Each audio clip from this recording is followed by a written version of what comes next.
Ito guys, oh. I-ano ko dito sa may babae. Para mabuo yung bunga niya. Yan. Mabuti nakita ko. Para mabuo yung bunga niya. Yan. Ayan. Sana mabuo. Ito wala pa. Ito laki. Lalaki.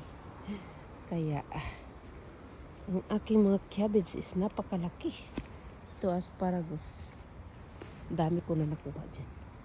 Ayun oh, ang dadami. Ang lalaki na ng aking mga cabbage. Mga cabbage. Ito wala pa rin may bulaklak na siya pero hindi siya babae. Lalaki. Bye guys. Itong update sa aking ito tomato, mini tomato naman. Hindi ko pala nalagyan ito na. May bunga ito ayun. Bye.